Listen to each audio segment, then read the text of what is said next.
So before we start Nun Tes, we'll take a look on Nun Ches Amid Beis, and we're looking at Rabbi Meir Omer. And I'll tell you that's about a little bit more than 10 lines up before the end of the Omer. Let me know if you have it. Yeah, I have it. Great, excellent. So what happens is that a woman, in the context of the ksuba of the marriage, is obligated financially to give her maisi yadayim, whatever wages or whatever she manufactures with her hands, all that accrues to her husband. And now the Baal decided that he wants to be magdish her maisi yadayim, and he went ahead and he did so. But he added the word Mosar. We'll see what the word Mosar means. Rabbi Meir Omer Hekdesh. Rabbi Meir validates that act of being Magdish, her Maisi Yadayim, Maisi Yadei Ishto. So the Gemara clarifies this. Emas, Kadosh. Rav Ushmul Diamrit Travayu, Mosar Liachar Misa. It means that we're talking about a surplus above and beyond the required amount of Maisi Yadayim. Let's say she normally would make an earning of 100, she made an earning of 110, and after death, after she dies, the Baal inherits that extra 10, and he was Magdashit. But Rav Ada bar Rav Amar Mosar Michayim Kadosh, even though he's still alive. Haviba Rav Papa. Rav Papa asked the following question: B'mai, what case are we dealing with in the Mishnah? Ilema b'malala mizonos umalala ma kesef l'tzarchea by time of demand diomar liachar misa kadosh. Why is Rav and Shmuel pushing the agenda that she died? After all, he has rights to her Maisi Yadayim during his lifetime. And why is that? Because he's feeding her, he's paying for her nourishment, her mizonos, and the Rabbana made a takana that Maisi Yadeh tachas mizonoseh. So if he's living up to his side of the agreement, and he's paying whatever he has to pay of mizonos and a certain allowance of me'er kesef, then the Maisi Yadayim belong to him. Why can't he be Magdish? Why does Rav and Shmuel insist that we're talking liachar misa? Ella, what's the other option? Kishe'ein malala mizonos, v'lo malala ma kesef l'torcheh. He's not living up to his financial responsibility. If that be the case, then I don't understand Rav Ada bar Rava. My time in demand the Omer Mechayim Kadosh. What rights does he have to have Maisi Yadayim? It's not his. He's not living up to his part of the agreement. He's not supporting her with food, shelter, and clothing, and therefore she keeps her Maisi Yadayim for herself. How could he possibly be Magdish? The Olam Gemara answers b'mayla mizonos, v'eino malala mea kesef tzarchel. Maybe the machlokas revolves around the case where he's living up to part of his agreement, but not to his whole agreement. Rav Uchmul Savri Tiknu, and here we take a look at Daf Nun Tes. Mizonos tachas Maisi Yadeh. That once he gives up mizonos, he has rights to the Maisi Yadayim, and therefore he can be magdish them. But Me'er Kesef, that weekly allowance for her needs, that's tachas mosa. That he only has to add to the basic value of mizonos if she's giving him mosar, if she's making more by adding extra hours, she works overtime. Even the loka yoif lamar kesef, according to Rav and Shmuel, if he's not giving her that extra allowance called Mar Kesef, then Mosar Didahav, then the Mosar belongs to her. Therefore, he cannot be considered Bailim, and he cannot be Magdashit during her lifetime. It's only after she dies that he inherits his wife, because Abal Yorish is Ishta. Ravada Barabas Sovar, Bizonos Tachas Mosar, Umar Kesef Tachas Maisia Dea. If he's giving her bizonos, the basic fundamental food, shelter, and clothing, then he gets the Mosar. And the Maisia and the Moa Kesef is Tachas Maisia Dea. So Keva de Kayoev La Mizone, he's living up to his agreement to give her Mizonos, is Mosa Titeavi. Then he gets the Mosar. And he could be Magdashit even during his lifetime.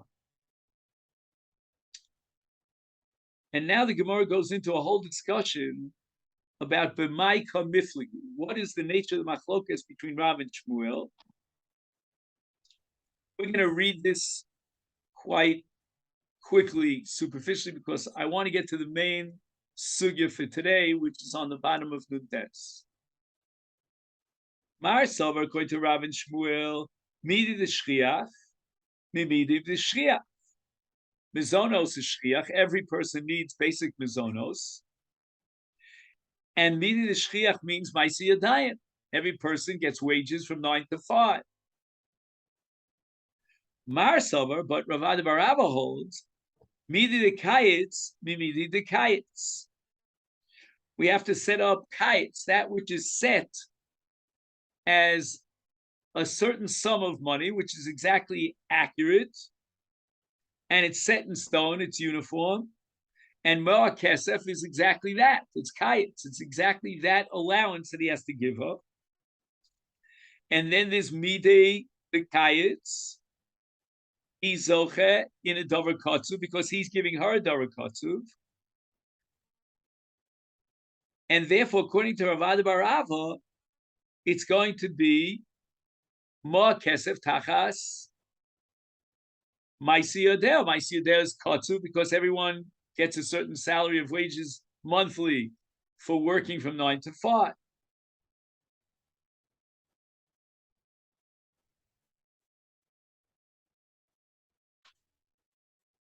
Okay.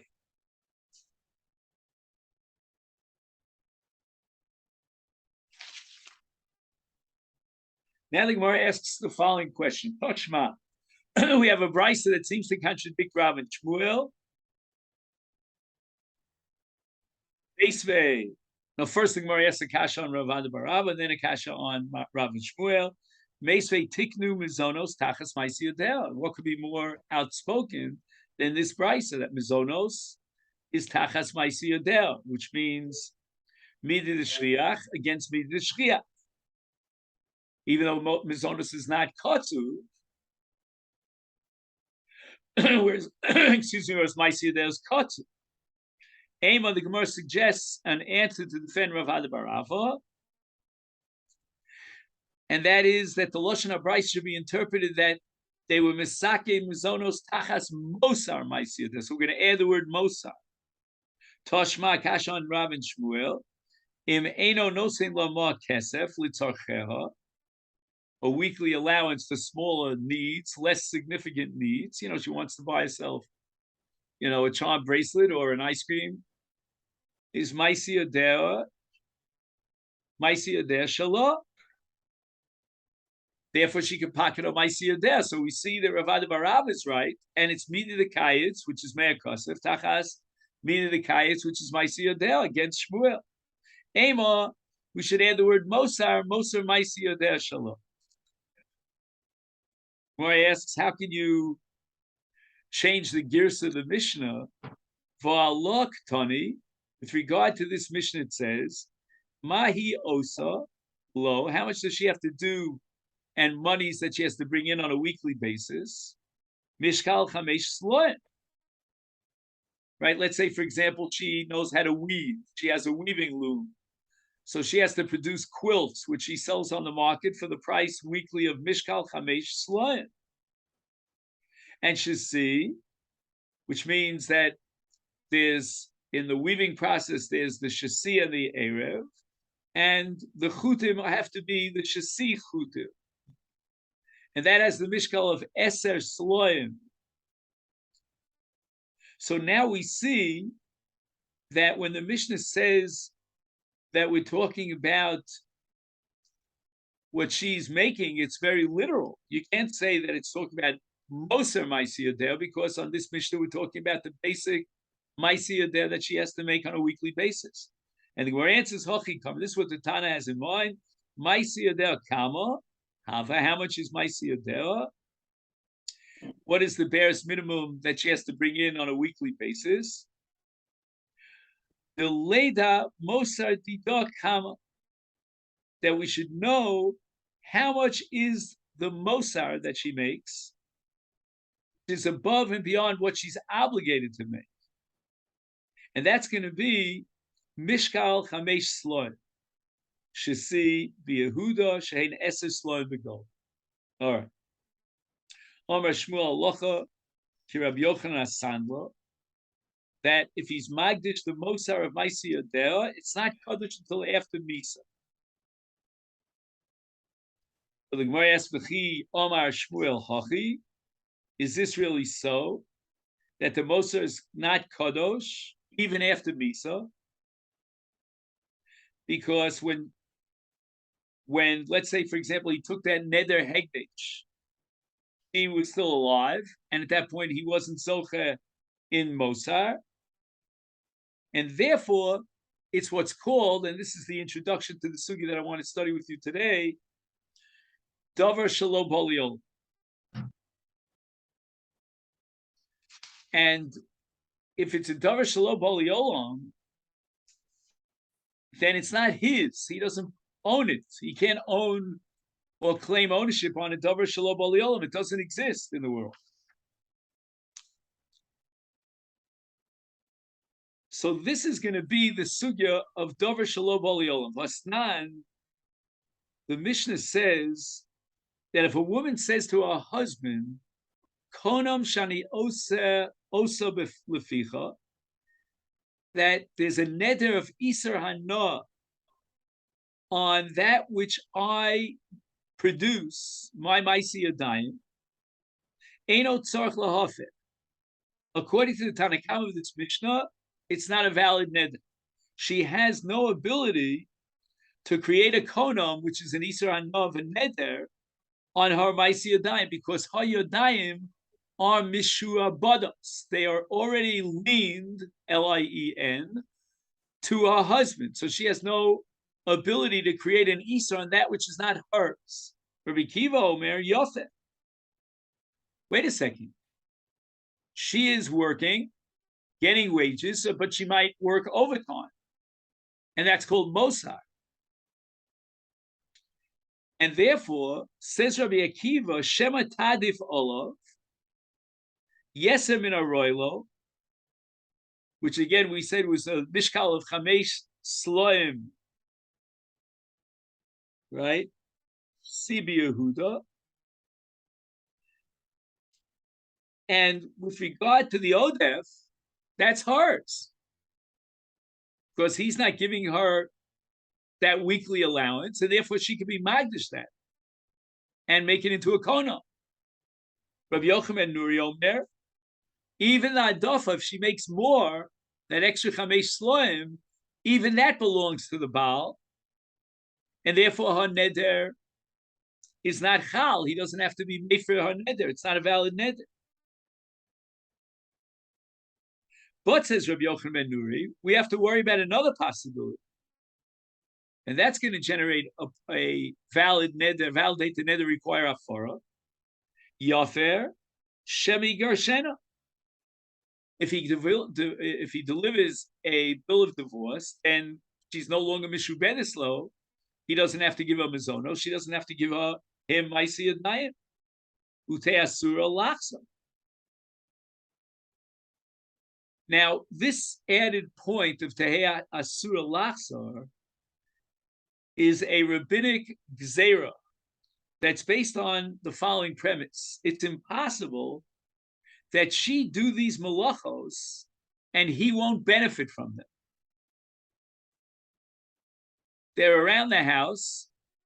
And we have to always be worried that he'll violate the neder, and therefore we're not going to let him go back into the house. The Amar Shmuel halacha Rabbi Yochanan ben Nuri, which means that even though now she's mishubedeslo, the neder is chal because she can be magdish a davar shalo baliolam.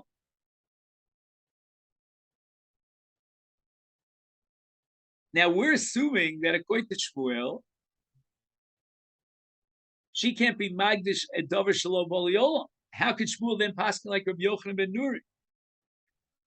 And the Gemara answers, Ki Amar Shmuel locho ki Rabbi Yochanan ben Nuri la dafa.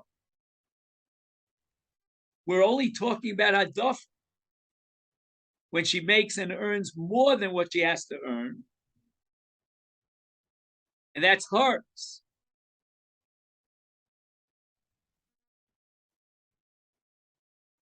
So it's not pshat that the neder is going to be chal after gerish, like we understood in the Hava, because that would be a davar shelo baliolam, and Shmuel does not validate a neder on a davar shelo baliolam. It must be that we're talking about hadafa.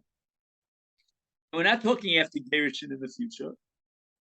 We're talking about when hadafa comes into existence, and if he's not paying his more kesef, then it belongs to her, and she can be magdashit. Right now, it's a davar poliola. So the Gemara asks, if that's what Shmuel had in mind, then Lema, he should have formulated it much more precisely. Halacha Rabbi Yochanan ben Nuri la dafa. Inami ein halacha Tanakama, or inami halacha Rabbi Akiva. All the above would have indicated that the reason why the neder is chal is because of hadafa. Either he would have said explicitly, we accept Rabbi Yochanan ben Nuri and we validate the neder because of hadafa, or the Tanakama shita that he doesn't have to be made for it all, and we don't have to worry about hadafa, or halach Rabbi Akiva who says explicitly that the reason why we need hafara is because of hadafa. Ella Omer of Yosef. And now Rav Yosef is going to offer a breakthrough, a revolution of sorts, to justify the fact that Shmuel paskins like Rabbi Yochanan ben Nuri, and you need hafara. And the reason for that is because when she's magdish harmaisi adayim, or after gerushin, when she's no longer mishubedes, the hegdesh is chal, and therefore she generates a valid neder, which requires hafar. And how could this be? It's a davar shelo baliolam. And the answer is, says Rabbi Yosef, konomos ka'am. There's a special category in the constellation of Nidarim, which is called konomos, a konom. And with regard to konom, hegdesh of konom is chal even on a davar shelo baliolam, even according to Shmuel, who holds that ein adam makne davar shelo baliolam. So that even though universally you cannot be makne and you cannot transfer ownership over a davar shelo baliolam, and the kona cannot acquire ownership over a davar shelo baliolam, nevertheless, the exception to the rule within the constellation of Nidarim is called konomos. Mitoch shadam oser peros chavero olav adam magdish davar shelo baliolam. This is Rabbi Yosef's breakthrough.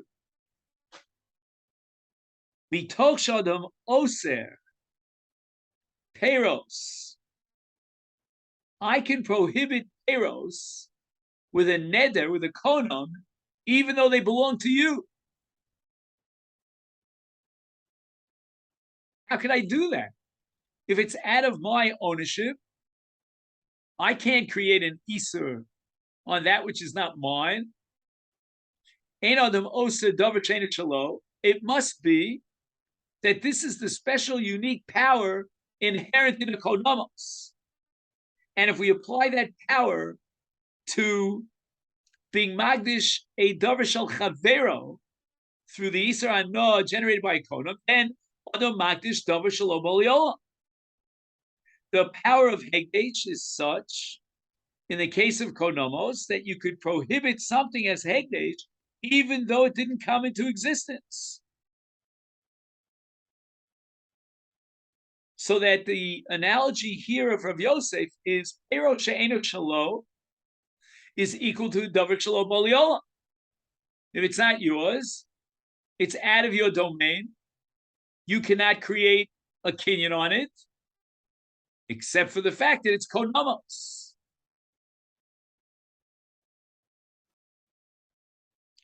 And if konamos works and operates and is valid to be magdish something that belongs to you, not to me but to you, then likewise I can be magdish a davar shelo boliola.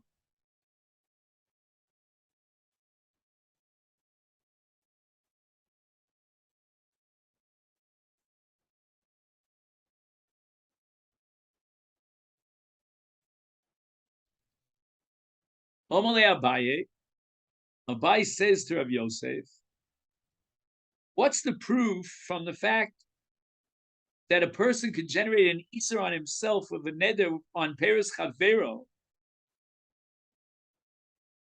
and therefore you could create an Isser on Maisi Yadayim Shel Baila? She can generate a Hegdesh on her Maisi Yadayim for the future, for after Gerushin. If I could justify the ability and the validity of creating an Isur Neder on your Peros, Shekain Adam Oser Peros Al Chavera. I could take my Peros and prohibit them on you. That's called Muder Hanoah Michavera. Is therefore Ye Oser Dover Shalom Aliola. Al Chavero, he could take something that's not in existence and he could create it an Isra on it towards Chavero. Shekain Eino the Moser Peros Chavero Al Chavero. So at this point in the Mahalach, in the Chaklavitaria, Abaye has rejected Rav Yosef, and now we have to find another way of explaining Shmuel's psak like Rav Yochanan Asandlar, El Omer Rav Huna Bereid Rav Yeshua. We're holding ein adam oser davar shelo boliolam. How could she generate an Isur on her Maisi Yadayim when her Maisi Yadayim is a davar shelo boliolam? Right? She hasn't yet produced whatever she's going to produce. It's a non-existent object. How could she create an Isur? Ein adam oser davar shelo, ein shelo. Ein adam oser davar shelo boliolam. And the answer is, this is Rav Huna. The Omeres, she makes the following declaration: Yikachu yadai le'osehem. She's not being magdish the manufactured goods that don't exist yet, but rather she's being magdish her own yadayim. And that's a chefza, that's bali olam. It's like if I would be magdish a tree, le peirosov. The peiros are not on the tree yet, but I'm being magdish the tree itself, which is davar habali olam. So she's being magdish her yodayim le maisa yodayim. Gemara says, what are you talking about? The chika amrid hachi. Let's say she had said it explicitly. I'm being magdish my maisa yodayim. I'm sorry. I'm being magdish my yodayim le osehem. Mikachem. Why would hagdish work? Hamishabdo le. Within the context of the ksuba, is a shiba to the Baal on her maisi yadayim. How could she be magdish her yadayim? The yadayim themselves are mishubados lebala. And the Gemara answers the Amra lechi megarsha. Let my hands be hegdesh after he divorces me. So the Gemara says, I still don't understand what you're talking about. Mika midi de ilu hashta lo kaddish. Now she cannot be magdish ha yadayim because she's mishubedes lebayla. Ulakame, and later on after the get is delivered to her, she can be Magdish Yadayim, is Kaddish. She can be Magdish it now, and there'll be a Chalos Iser Hegdesh. Now it's a Davar Shalom Baliola. So you really didn't gain anything. You shifted the focus from Maisi Yadayim, which is Davar Shalom Baliola, to Yadayim. And then you said she was Magdish Yadayim, but that's impossible because the Yadayim themselves are Mechubados. And ain't on the most Davar Sheni Shalom. And now you tell me, well, it's Lichshi Yarshena. But Lichshi Yarshena is also Davar Shalom Baliola. Amar Avi Loi.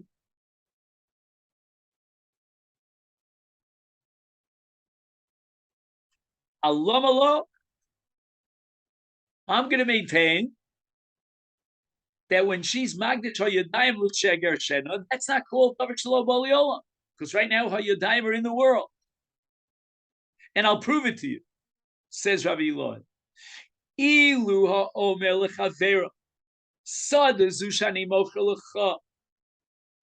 I'm selling you now a field.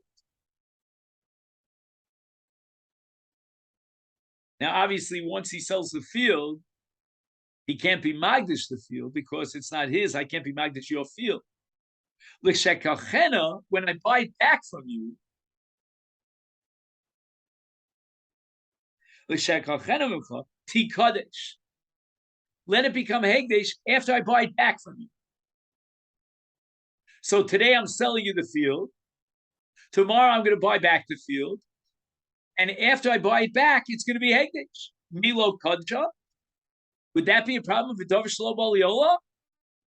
The field exists. He's being Magdishit. But he's saying that after I buy it back from you, it should be Hegdesh. Like she's saying, I want my Yadayim to be Hegdesh after the get is delivered. And according to Rav Eloi, we have a perfect analogy. In both of these cases, you and I would say it's a Davar Shalom Baliola, but it's not. Why is it not a Davar Shalom Baliola? Because the object on which the Hegdesh is Chal is in existence. It's Baliola. Narvas, right now, I haven't bought it back from you. When I buy it back from you, it will become Hegdesh. Right now, Hayadayim belong to Mishubados Labaila, but she wants to make him a Hegdesh for the time starting with Eresh. And as soon as the get is Chal, she receives the get that he delivers to her. At that moment, Hayadayim become Hegdesh. And that's what Shmuel had in mind. Says Rabbi Eloi, that's not a problem of Davar Shalom Baliola.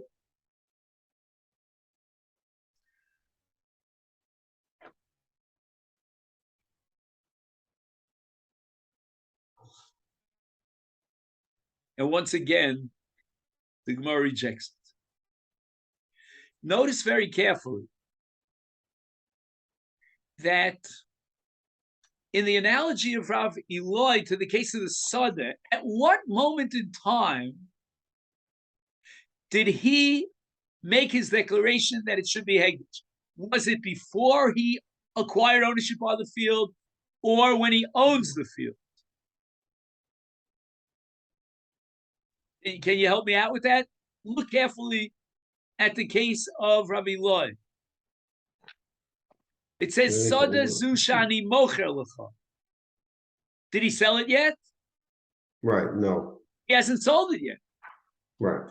Maskiflo, Rabbi Yirmiyah, me dummy. What kind of analogy are you hacking me with, Right. Rabbi Eloi? Awesome in the case of the field. Before he sold it, he made the declaration that after I buy it back from you, it should be Hegdesh. Is biyodol akdisha. Right now, at this moment, he could be Magdish. It's a full-fledged Davar Shalom Baliola. Again, you could always be Magdish something for the future date. That's not a problem. And I can sell you a field in such a way that the Mecher, the Mechira will only be Chal in a month from now and a year from now. That's called Mechira Liachar Zman. That's valid. That's not a problem with Davar Shalom Baliola. Here too, he could be Magdishit right now. Basically, he's putting a time period in. He's saying, look, Right. the Hegdesh won't be Chal this moment. First, I'm going to sell it to you. Then I'm going to buy it back. And then it'll be Hegdesh. But here in the case of a woman who's being Magdish Hamaisi Yadayim today, before she got the get, ain't the other Lagarishis Atzma. She can't divorce herself. There's no way, no how that she could be Magdish HaYadayim today.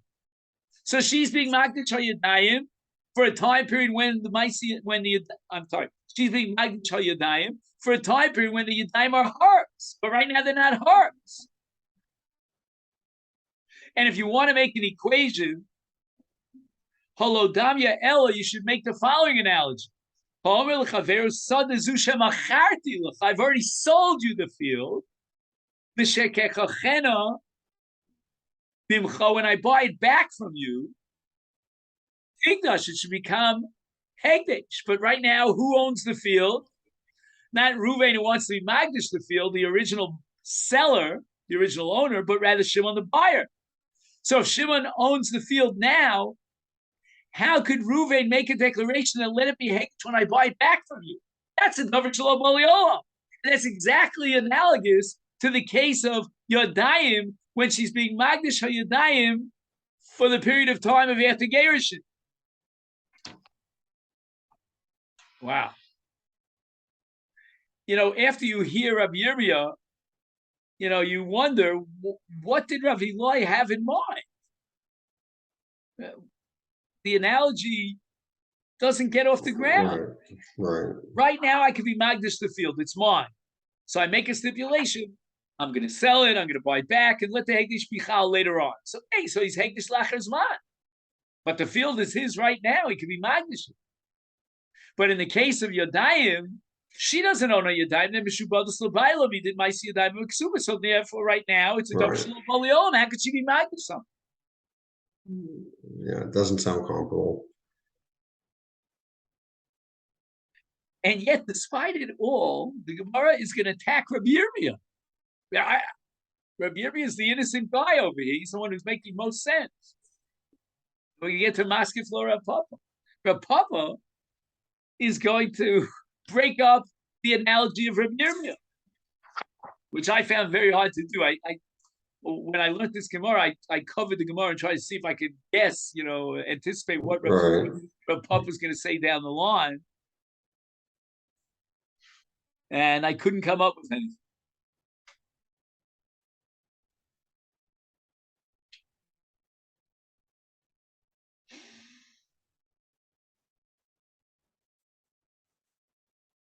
Maskif Rav Papa, me dummy. You, Rav Yirmiyah, wanted to equate the case of Yadayim, where she's Magdish HaYadayim, to the case of someone who already sold the field. Hassam, in a case where he already sold the field and he didn't buy it back yet, and now he wants to be Magdish it while it belongs to Yenim, to Shimon, is Gufu Peros Biyadin the Lokeach. What does Lokeach own in this field right now? The answer is he owns everything. He owns the Guf. He owns the Peros. The ganze field is his, from top to bottom, from soup to nuts. But in the case where she's Magdish Yadayim, I admit to you that there's a shibud to her husband and he owns the Peros. But Gufa Biyado, she owns her own Yadayim.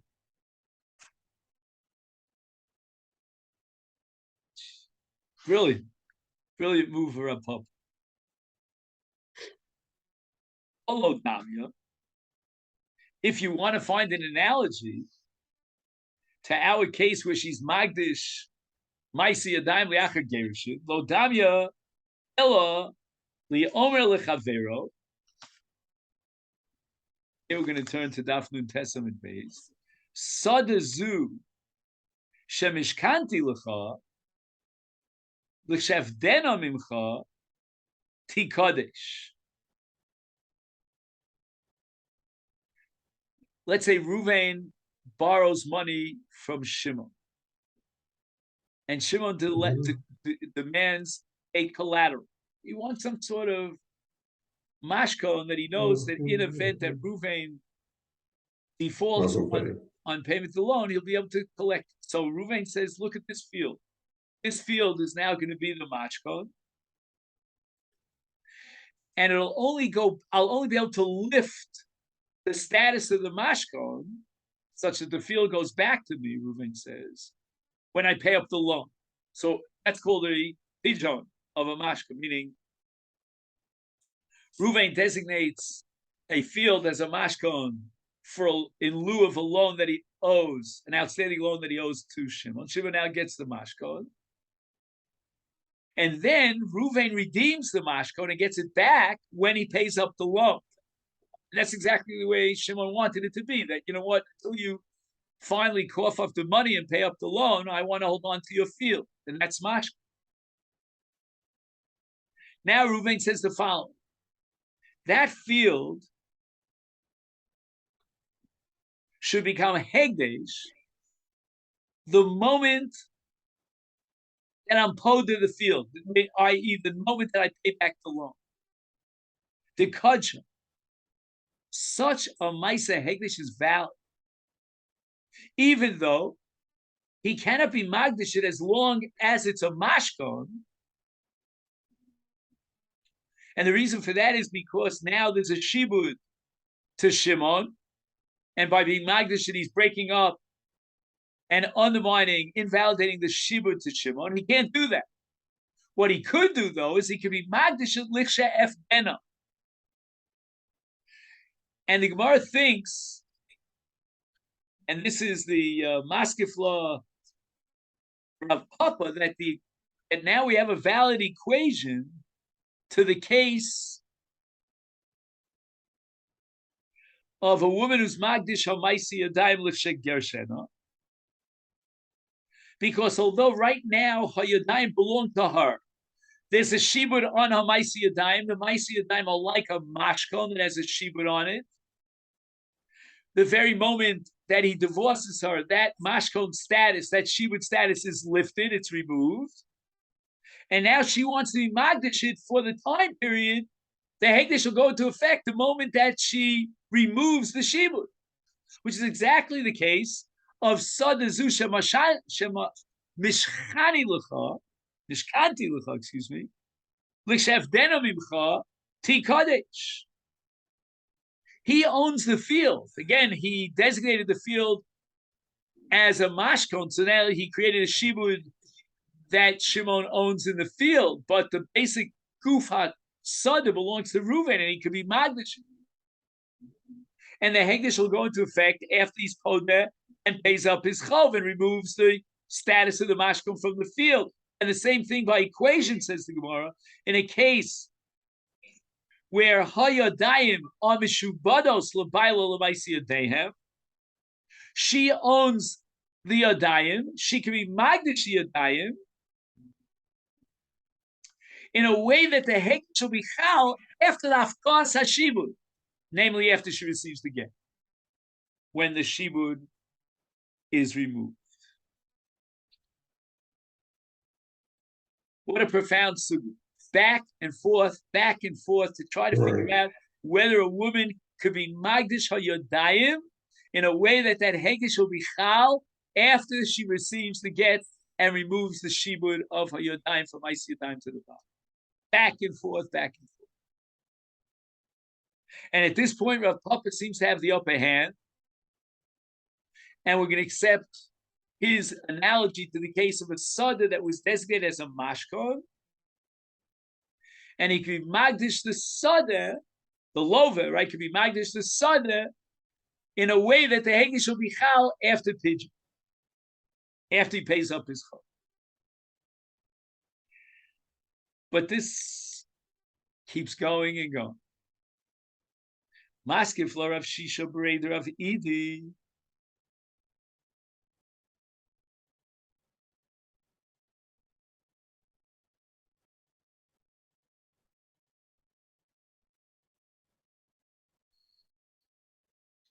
Me dummy. Now it's interesting. What we're going to see now in Rav Shisha is a little bit different than what we saw in the Shakla V'Tari till this point. Rav Shisha is actually going to agree with Rav Papa that she can be Magdish Hayodayim for the time period after Gerish. But what he disagrees with is the analogy, the equation that Rav Papa posited here. Be dummy. I agree with you, Libina, but in the conceptual world of analysis of equation, this is not a valid equation. Why? In the case of the Sadeh, again, there's a mashkin on the Sadeh. He wants to be magdish it now. L'chshiach dena. Hasam biyado liftosa. Right now, the love could take money. If he doesn't have any money, he'll find money. He'll beg, borrow, and steal. And he'll be pulled to the field. The field is fundamentally his. The problem is the mashka, but he can remove the mashka. It's all dependent. It's all in the hands. Do you remember Allstate? You remember their, right? Yes, You know, our hands. right, Allstate Insurance. So yeah. It's all in the hands of the Lova. The Lova, the Bala Sada, is the total, one man show as to whether or not this shibud will be removed. He can remove that shibud. He'll just simply pay up the chol. And therefore, when he wants to magdish his field for the time period after he's paid that he pays up his chol, he could have done that right now. It's really biyada. Everything is within his hands. But hacha, in the case of Gerichin, when she's magdish al yadayim for liachar shetiskarech, ain't biyada legarish esatzmo. She doesn't have the power, the authority to throw a get from a right hand to a left hand. She can't do that. The get depends on him. Therefore, his chus of maisi yadayim depends upon him. He's in the driver's seat. He's holding on to the keys of this shibud of maisi yadayim, and he can decide whether or not he wants to be mafkia that shibud by giving her a get. And therefore, says Rav Chicha, if you want to find a valid analogy, Holodamya, the case of Maisi Yadayim, could only be analogous to the case of Li Omer Chavero Sad Zusha Mishkanti Lecha Li Eser Shanim, which means he blocks the possibility of removing the shibud for a 10-year period of time.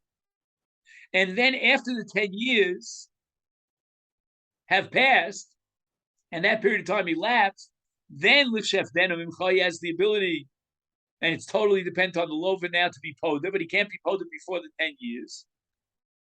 And this has to do with the fact that the Malva, meaning Shimon, could eat the Paris of the field for that 10 years, is Tikadech,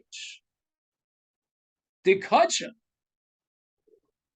If I want to make a valid equation, it's not biyodo during the 10-year period of time to be poda the field, and that's similar to the case of Gerishin, where she doesn't have the ability to deliver the get.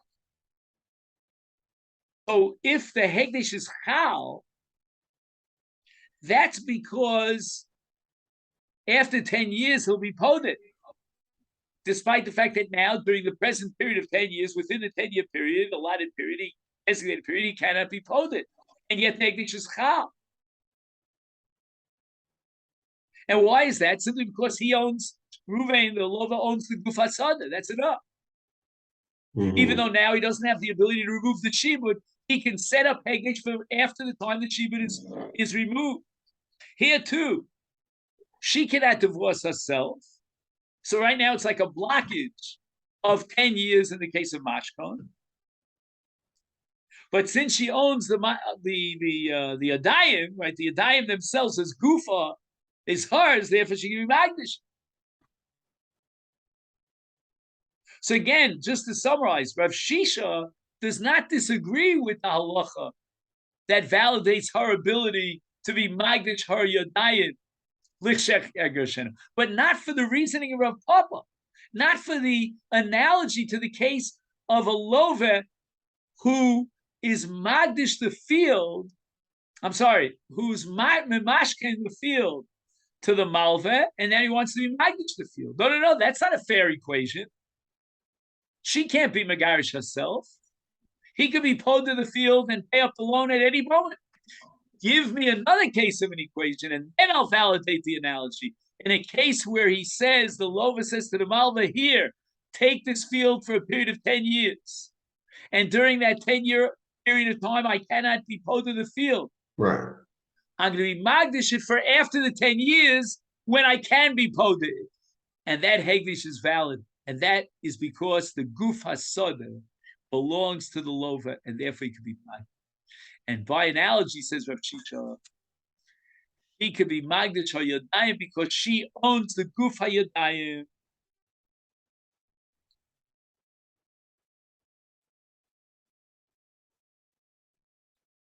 And Rav Ashi's not going to be happy. It just keeps going and going. With this, we'll have to wrap it up. I have to go to a chassan. Oh, okay. Asking for Rav Ashi, me David. Even your equation, Rav Shisha, is not an accurate equation. Hassam, when a person is magdish a field which he was mamashkin for a minimum of 10 years, and we say that the hegdish is chal, even though, despite the fact that he cannot be pod of the field within 10 years, but at some point in time, he has the independent power or authority to be pod of the field. Not now, but 10 years down the line. But hacha, in the case of being magdish hayadayim, can you pinpoint any moment in time where she could remove the shibud of the Baal? Can she effectuate a get 10 years down the line? And biyada legarish hatzma liolam. She can never create a get. Never, ever, ever. Now, I thought she could if she puts a gun through it. But other than that, right. It's not a fair equation. And at this point, Rav Ashi is going to step into the ring, and he's going to claim that we have to go back to the original approach of konomos, that konomos are different. And that has to do with two types of kedusha. In Hegdesh, there's kedusha's domim, and that's only a shibud. And then there's kedusha guf, like a karbo, which is guf of kadosh. And we have to invoke the principle of Rava that Hegdesh kedusha guf is mafkir midei shibud. But that will have to leave Neder for another time. Okay, shkoyach. Okay, thank you so much. Yeah, thank you. Have a great week. Yeah, you too. Have a nice chasna.